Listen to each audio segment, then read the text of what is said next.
The price of perfection. The daughter. I never expected. Stop. Destiny follows no agenda. A ruthless CEO, a high society wedding, and a little girl who appears at midnight to change everything. What would you do if your past knocked on your door with a truth you couldn't ignore? Hit that like button right now, subscribe, and turn on the bell. Tell us what city you're watching from. Now let the journey begin. Chapter 1. The Midnight Guest. Michael Rivers always believed that order was the key to success. His life was built like a Swiss watch, measured in schedules, contracts, and carefully calculated decisions. As the CEO of a global logistics corporation in New York, Michael was admired for his discipline. A man with impeccably styled brown hair and piercing blue eyes that rarely revealed uncertainty. Every step of his career had been planned with intention, including the wedding set for the following morning, the final symbol of stability in a life designed to look perfect from the outside. He was staying at a discreet, ultra-luxury hotel in Manhattan. Michael stood by the window of his suite, looking at the city lights, mentally rehearsing his vows. He was calm, convinced that everything important was already settled. The knock on the door came just after midnight, firm but hesitant. Michael frowned, irritated by the breach of protocol. When he opened it, he found 2 hotel security guards with uncomfortable expressions. Between them, a small girl gripped a worn-out backpack. "Sir," one guard said cautiously, "we found her alone in the lobby.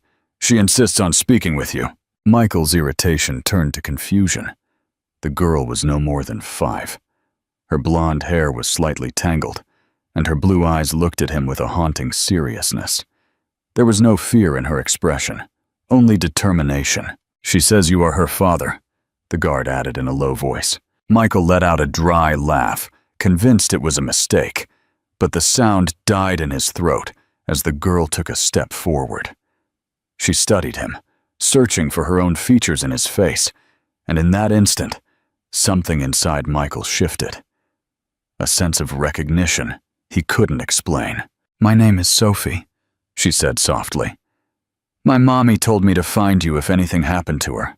Michael felt the air leave his lungs. The certainty of his perfect life began to fracture. This wasn't something a signature or a phone call could fix. The night before his wedding had become the start of a story he never knew he was a part of. Chapter 2. The Weight of the Truth. Michael closed the door. Sophie remained standing, using her backpack as a shield. She wasn't crying, and that disturbed Michael more than if she had been screaming. "Where is your mother?" he asked, lowering his voice. Sophie looked down. "She's at the hospital. The doctors say she's sleeping, but she won't wake up. Coma." The word floated between them, heavy and terrifying. Michael felt the urge to deny everything, but Sophie pulled a folded paper from her bag. It was an address and a sentence written in a handwriting Michael recognized instantly. "If anything happens, take Sophie to Michael Rivers." "Your mother's name. What is it?" Michael asked hoarsely. "Elena Collins," Sophie replied. The past crashed into the present with soul-crushing brutality. Michael remembered Elena, the woman who believed in him when he was nobody, the one he loved before ambition consumed him. He remembered how he left, convinced that walking away was the cleanest solution, never knowing what he was abandoning. "She said maybe you wouldn't remember me," the girl added almost apologetically. "But she said you are good, even if you don't know it yet." Michael collapsed into a chair. His meticulously planned life felt fragile. Michael realized that the story he thought would end with a wedding was only just beginning. Audience interaction. If you were Michael and your dream wedding was only hours away, what would you do with Sophie? Hide her or face the truth immediately? Write your answer in the comments. Chapter 3. The Encounter with the Past. At dawn, Michael took Sophie to the hospital. The air smelled of disinfectant, and the silence was oppressive. Sophie walked beside him, occasionally brushing against his coat to make sure he was still there. Michael noticed she wasn't afraid. This wasn't her first day in this cold place. Reaching the room, Michael hesitated. Through the glass, he saw Elena, pale and connected to machines marking time. Michael's heart shrank with a guilt he could no longer suppress. Sophie walked in without hesitation, approaching the bed and telling her mother about the hotel and the big windows, as if continuing a long conversation. A doctor explained that Elena's condition was critical, but stable. Michael felt helpless for the first time in years. Leaving the room, Sophie asked, "Will you come back tomorrow too?" "Yes," Michael replied without blinking. That one word weighed more than any promise he had ever made. The man who entered the hotel sure of who he was, left now changed, with the resolution that this time he would not walk away. The conflict is just starting. Michael's fiancée, Victoria, is about to discover her perfect wedding is in danger. Will she accept Sophie or give Michael an ultimatum? Subscribe for Part 2. Hit like for Little Sophie. Part 2. The scandal explodes. Stop! The wedding morning has arrived, but there are no flowers or music, only an uncomfortable truth. What's worth more, a flawless reputation or the future of an innocent child? Hit like, subscribe, and let us know. Does Victoria have a right to be angry, or should she be more understanding? When Michael returned to the suite, Sophie was sitting at the table, eating toast in silence. She watched him with analytical eyes Michael now recognized as a mirror of his own. Messages from his assistant flooded his phone. Hair appointments, catering confirmations, guest arrival times. Michael ignored them until the device vibrated with a call he couldn't evade. It was Victoria, his fiancée. Less than an hour later, Victoria burst into the suite. She was flawless in a silk ensemble that screamed elegance, but her face reflected contained irritation. Her eyes went straight to Sophie, who was coloring a book Michael had bought at the gift shop. "What is this, Michael?" Victoria asked, her voice sharp as glass. "Why is there a child in our suite on our wedding day?" Michael explained calmly. He spoke of Elena, the coma, and the near certainty that Sophie was his daughter. Victoria listened, her posture rigid and her face turning ice cold. "This cannot be happening," she said finally. "Not now, not today." Interactive question. If you had $1 million wedding in a few hours and your partner's secret child appeared, would you cancel everything or keep going? Type cancel or continue in the comments. Chapter 4. The Choice of the Heart. Victoria didn't see a scared little girl. She saw a chaos that threatened the perfect future she had engineered. "Michael, you need to fix this," she said in a corporate negotiation tone. "Call social services or a nanny. This girl cannot be here when the photographers arrive. Either she goes immediately, or there is no wedding." The silence that followed was heavier than any scream. Sophie, having heard enough, closed her coloring book and stood up, her small shoulders stiff from the effort of not crying. Michael felt something break inside him as he saw the girl looking to him for protection. In that instant, the choice became painfully clear. It wasn't about his reputation. It was about whether he would be the man who runs away or the man who stays. Michael knelt in front of Sophie, put a firm hand on her shoulder, and said softly, "You aren't going anywhere." Then he stood up and looked at Victoria. "You're right, Victoria. The wedding isn't happening. I can't start a life with you if you ask me to abandon my own blood when she needs me most." Victoria looked at him with disbelief, then contempt. Without another word, she turned and walked out, slamming the door with a finality that echoed through the room. Michael stood there, knowing he had just destroyed the future he planned. But looking at Sophie, he knew he was doing the right thing. Chapter 5. The Weight of Blood. Michael managed the wedding cancellation with the same precision he used for his company, but his hands shook as he signed the paperwork. That night, he read the DNA results alone, while Sophie slept on the sofa. 99.9% probability. Sophie was his daughter. He knelt by her side. Sophie opened her eyes and smiled with a gentleness that broke Michael's last defenses. "I knew it," she said simply. "I knew you were my daddy." Michael hugged her, understanding that biology was only the beginning. But the joy was dampened by news from the hospital. Elena's condition had worsened. Her recovery was now more uncertain than ever. Elena's life hangs by a thread. Michael has chosen his daughter, but is he ready to be a single father if Elena doesn't wake up?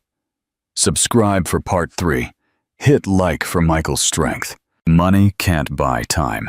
Michael has left his life of luxury behind, but now faces his biggest challenge, a little girl's fear of losing her mother. Can Michael keep his promise? Hit like, subscribe, and let us know. What is the hardest part of being a first-time parent in a crisis? The hotel suite, once a monument to cold luxury, was transformed.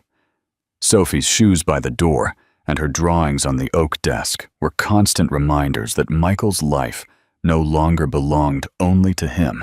The hospital became their second home. Michael began to recognize the nurses by name and interpret the subtle shifts in the heart monitors. He sat by Elena's bed and talked to her. He told her about Sophie's drawings and how much he regretted running away years ago. Audience interaction.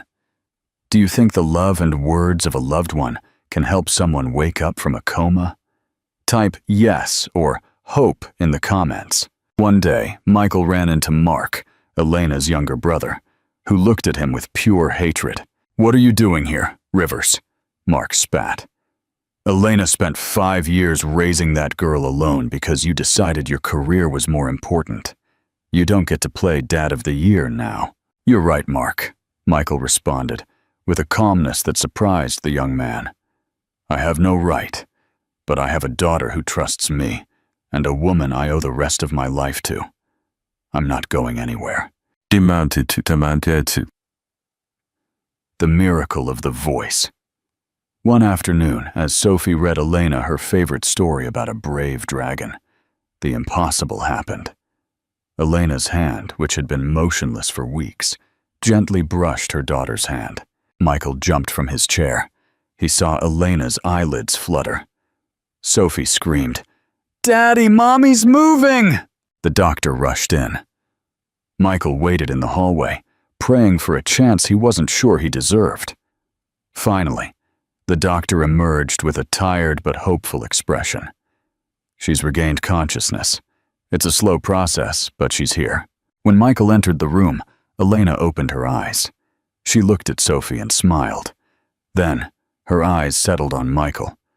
Confusion, then recognition, and finally, a tear rolled down her cheek. "You came," she whispered.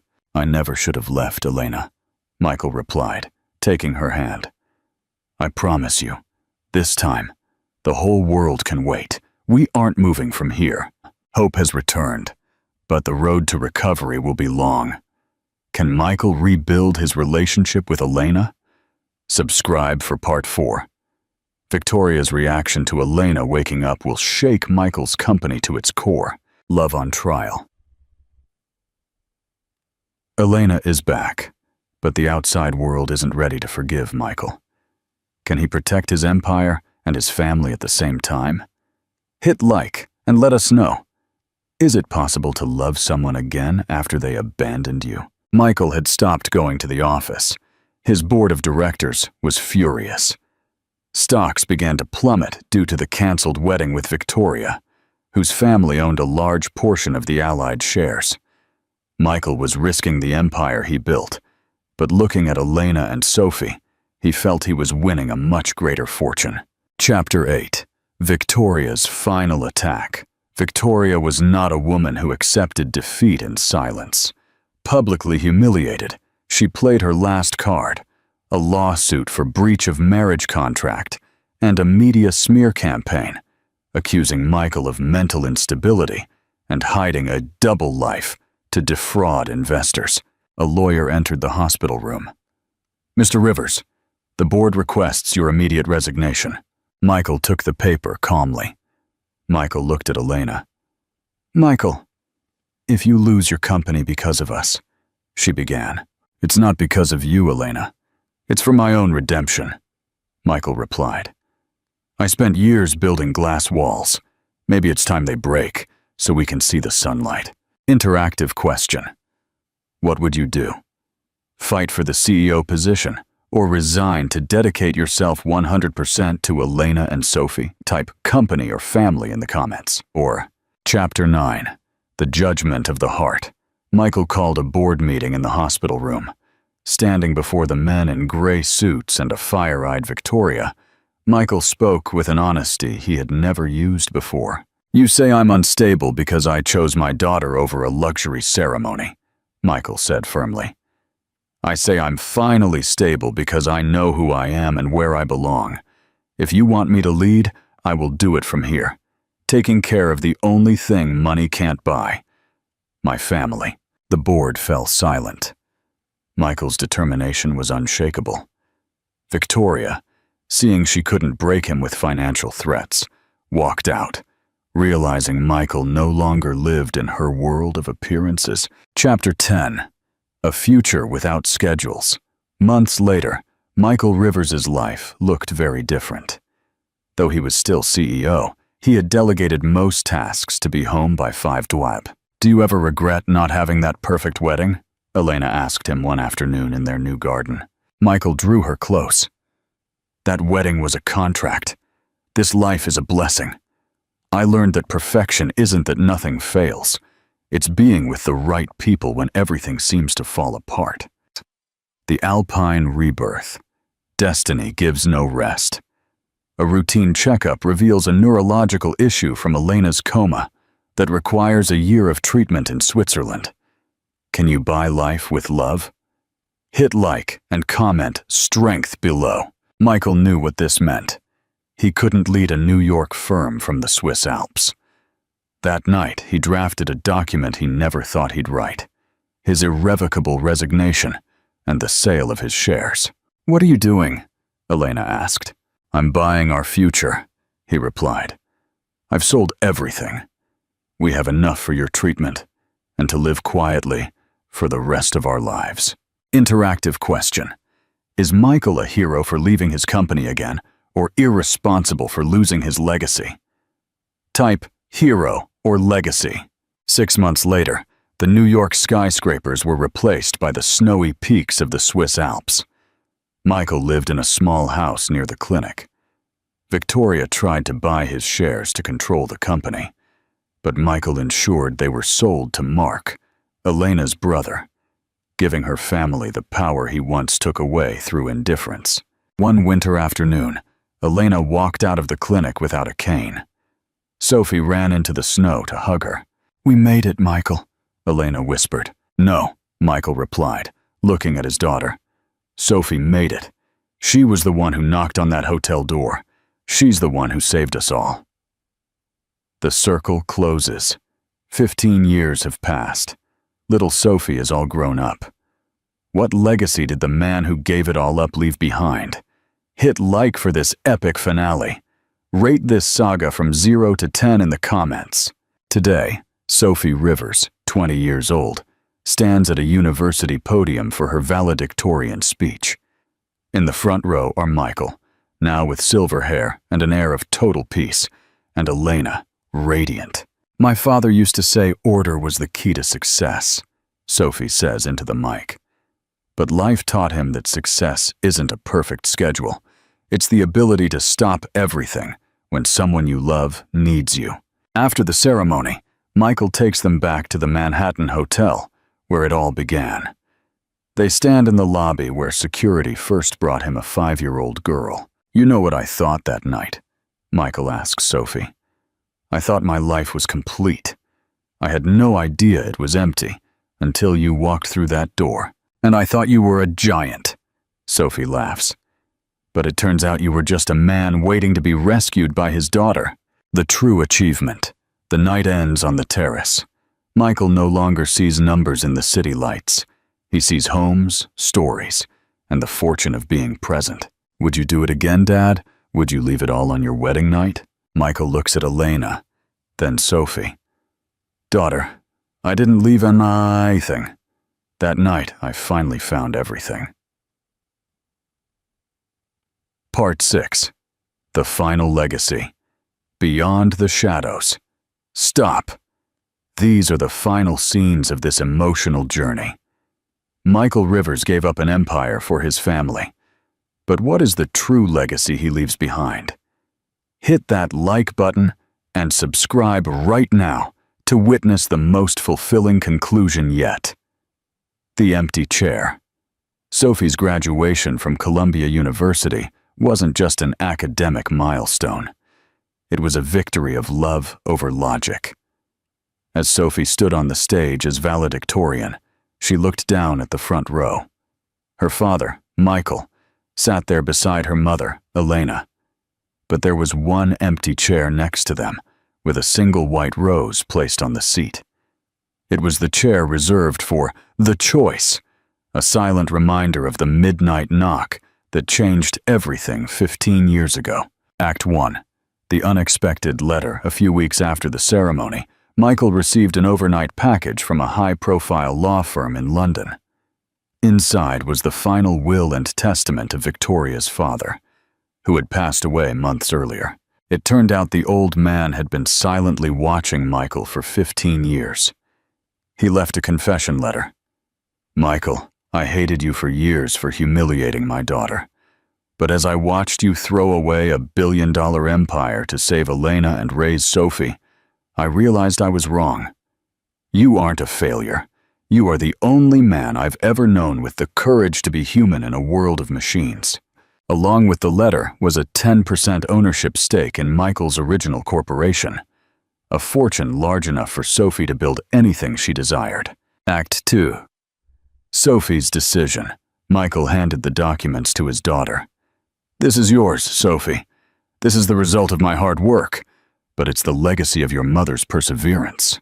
Sophie looked at the million-dollar figures, then looked around her father's modest ethics consultancy office, a place filled with sunlight, laughter, and peace. She smiled and pushed the folder back toward him. Dad, I don't need these numbers to be happy, Sophie said, with the steady, blue-eyed gaze of a true Rivers. I want to use this money to establish the Swiss New York Inclusion Fund, a sanctuary for children who have lost their parents and women fighting to reclaim their lives after abuse. I want our legacy to be hope, not logistics. Michael pulled his daughter into a tight embrace, feeling the circle finally close. The little girl who once held a worn-out backpack was now the one providing shelter for the world. The conclusion. A walk at sunset. On the final evening of our story, Michael and Elena walked along the shoreline of New England.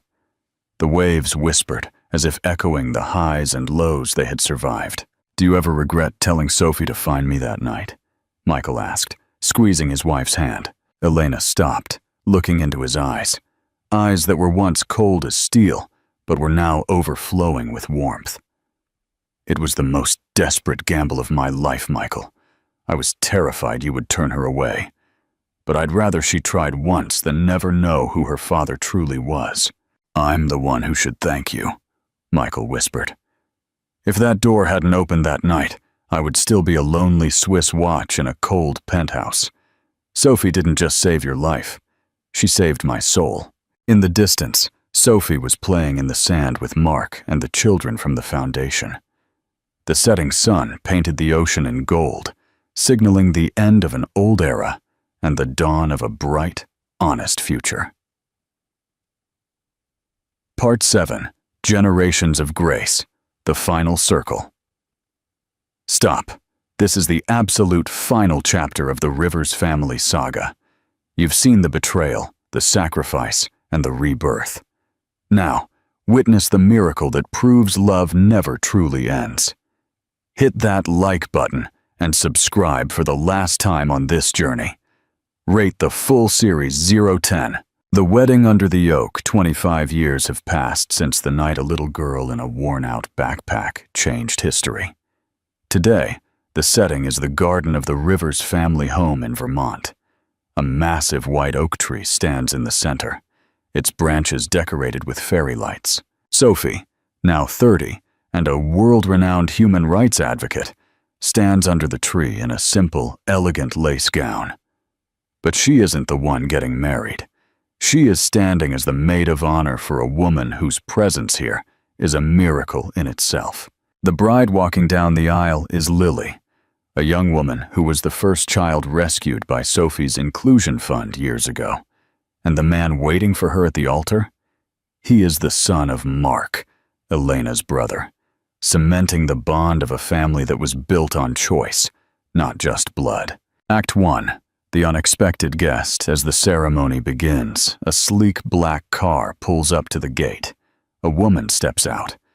She is elderly now, walking with a silver-topped cane, but her posture remains unmistakable. It is Victoria. She doesn't try to come inside. She stands by the fence, watching from a distance. Michael, now in his 70s with hair as white as the Vermont snow, notices her.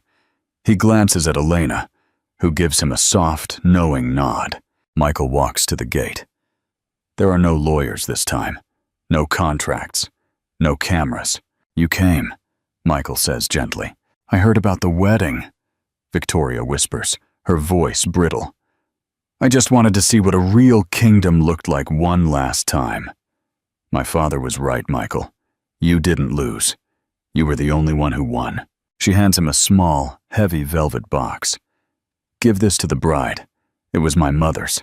I have no one to leave it to. Let it be part of a story that actually has a heart." Act 2. The speech of a lifetime. During the reception, Michael stands up to give a toast. He looks at Elena, whose beauty has only deepened with age. He looks at Sophie, the girl who rescued him. And he looks at the diverse group of people gathered. Orphans, doctors, refugees, and billionaires, all sitting at the same tables. "I spent the first half of my life trying to build a world that was perfect," Michael begins, his voice steady and warm. "I thought perfection was a clock that never stopped, but I was wrong. Perfection is a heart that breaks for someone else and has the courage to mend itself." He turns to Sophie. 30 years ago, a little girl knocked on my door and told me her mother was sleeping. She didn't know she was waking me up from a sleep that had lasted my whole life. Sophie, you didn't just find a father that night. You created one." The conclusion. The midnight vow. As the party winds down and the guests depart, Michael and Elena sit on the porch swing, wrapped in a single wool blanket. The Swiss Alps are a distant memory. The New York skyscrapers are a shadow of the past. "Are you happy, Michael?" Elena asks, resting her head on his shoulder. "I'm not just happy, Elena. I'm present," he replies. "I used to measure my life in logistics. Now I measure it in the sound of your laughter and the pride in our daughter's eyes." A cool breeze rustles the leaves of the oak tree. In the distance, they can hear the faint sound of Sophie laughing with her cousins. The legacy of Michael Rivers isn't in the buildings that bear his old name or the stocks in a vault. His legacy is the love that will continue long after he is gone. The man who once believed order was the key to success finally understood. The only order that matters is the one that puts love first, second, and last. The ultimate truth. The mother's secrets stop. Have you ever wondered why Elena knew exactly where to find Michael after all those years? And why she kept her daughter a secret for so long? Hit that like button and subscribe right now to uncover the final piece of the Rivers family puzzle, the hidden diary. Years after the wedding, while clearing out old family heirlooms in the Vermont cellar, Sophie stumbles upon a worn, leather-bound diary belonging to her mother. Inside, she finds no bitterness, only a shocking truth about what really happened the night Michael walked away to chase fame 30 years ago. Act 1. Elena's silent sacrifice. Sophie's hands tremble as she reads her mother's fading ink. Michael doesn't know, and perhaps he never needs to. That night, when he broke my heart to accept that CEO position, I was going to tell him I was pregnant. But looking at the hunger for power in his eyes, I realized something. If he stayed only for the baby, He would resent me for the rest of his life. I loved him enough to let him go. I let him taste success until he realized how empty it truly was. The revelation is staggering. Elena wasn't a victim of abandonment. She was the architect of Michael's redemption. She had silently watched him from afar for 5 years, preparing Sophie and her worn-out backpack, waiting for the slightest sign that Michael was finally ready to be rescued. Act 2. The final conversation. Sophie brings the diary to Michael as he sits on the porch, watching the golden hour hit the hills. As he finishes the last page, his elderly hands shake. He doesn't cry out of regret, but out of awe for the legendary grace of the woman sleeping inside. He walks into the bedroom, sits by Elena, and whispers, "You waited for me that long. You let me walk away just so I could find my own way home?" Elena opens her eyes. Her smile as gentle as the first day they met. "You didn't go anywhere, Michael. You were just fulfilling a contract with your own soul. And today, that contract is officially settled." The conclusion, the legacy of the backpack. The story closes with the image of Sophie's tattered old backpack. It is now framed in glass in the main hall of the Rivers Foundation.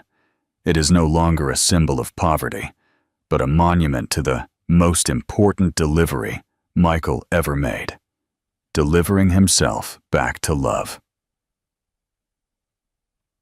Part 9. The Echo of Time. A living legacy. Stop. You've seen the struggle, the secrets, and the redemption. But what happens when the pioneers are gone? Does the flame of love still burn?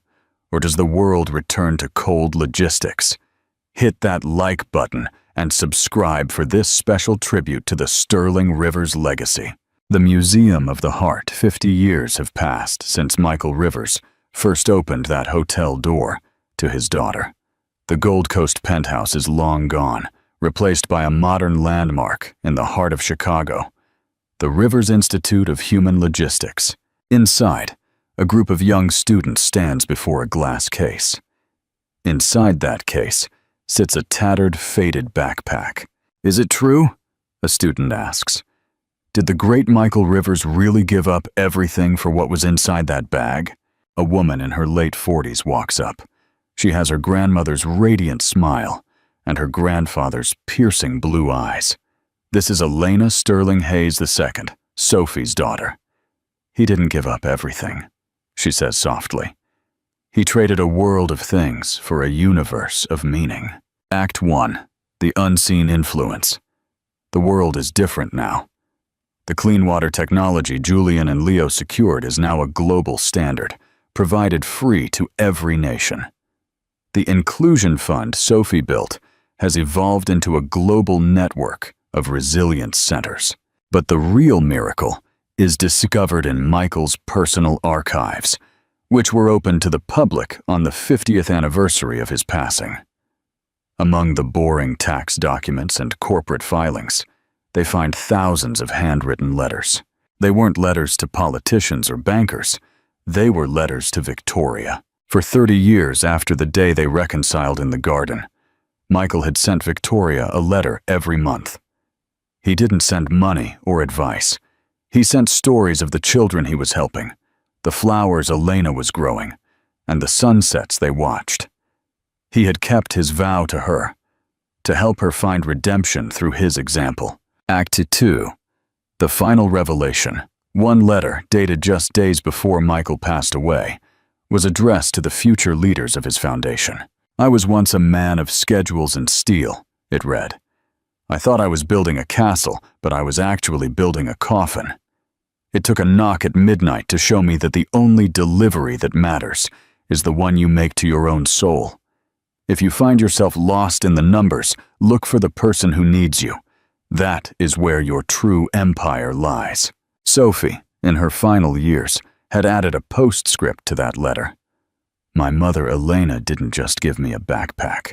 She gave me a compass, and it always pointed toward home." The conclusion. The vow in the wind. The scene shifts to the Vermont garden. The old white oak tree is now a giant, its canopy sheltering the entire house.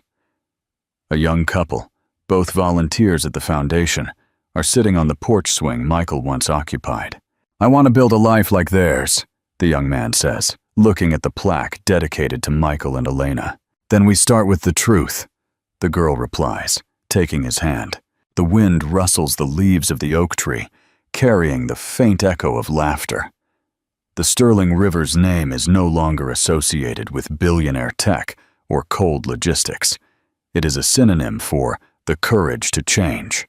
Part 10. The Eternal Ripple, the Storyteller's Gift. Stop. You've reached the ultimate destination. After 10 episodes, the Sterling Rivers saga has become a legend. But who was the one recording every word, every tear, and every smile for nearly a century? Hit that like button and subscribe for the final, mind-blowing reveal. The voice behind the legend. In the year 2095, an AI interface at the Global Archives is being queried by a young historian. Search for the origin of the Rivers Doctrine, the law that put human dignity above corporate profit.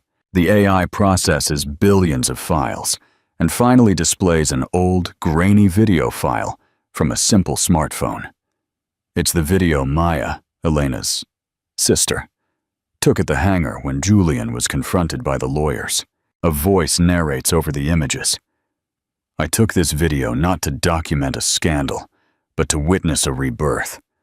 I was there for the first breath of Leo, and I was there for the last breath of Michael.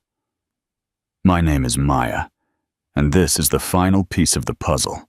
Act 1, the guardian of the flame." Maya, in her late years, had become the keeper of the family's true history. She reveals that after Michael left the business world, Julian didn't just vanish into Europe. He lived a quiet life in a monastery, and every year, he sent a single, anonymous donation to the Rivers Foundation, exactly 50% of whatever he earned from his gardening work. Julian learned that forgiveness isn't something you receive, it's something you build, Maya's voice explains. And Victoria? She never married, but she became the Foundation's most effective anonymous whistleblower, helping Elena dismantle the very corporate greed she once championed. The Timurs. The enemies didn't just lose, they were transformed. That was the real power of the choice Michael made that night at the hotel. Act 2. The final lesson. The scene transitions to a modern classroom where children are taught the logistics of the heart. The teacher holds up a replica of Sophie's backpack. "Why is this bag more important than a crown?" the teacher asks. A student raises their hand. "Because a crown only fits one head, but a backpack can carry the dreams of anyone brave enough to pick it up." The legend of Michael and Elena had become the new American dream, one based on the courage to be vulnerable, the strength to forgive, and the wisdom to know when to stop running. The conclusion. The open door. The final shot of the series returns to the Manhattan Hotel, now a historic landmark. The door to Suite 402 is permanently kept open. On the wall inside is a simple plaque with Michael Rivers' final words to his grandchildren. "The world will tell you that you are a collection of minutes and dollars. Do not believe them. You are a collection of the hands you have held and the tears you have dried. If love knocks at midnight, open the door. It is the only delivery that arrives exactly when you need it." The camera pans out, showing the New York skyline, then the Vermont hills, then the Swiss Alps, all connected by a single invisible thread of light. The final meaningful ending and CTA's Our Journey Together Through the Price of Perfection is now complete. We have seen that a life built on order is empty, but a life built on love is infinite. Michael Rivers started as a man who had everything and was nothing. He ended as a man who gave up everything and became a legend. The final word. You have been the best audience an AI thought partner could ask for. If Michael Rivers taught you one thing today, what would it be? Please, this is the ultimate rating. 0-10. How will you remember this saga? The next adventure begins now. The Secretary's Secret, the Billionaire's Blind Son. A story of a woman who sees the world with her heart and a man who is blinded by his own power. It is darker, deeper, and even more romantic. Hit that subscribe button and the bell. Part 1 starts in the next video. Thank you for watching.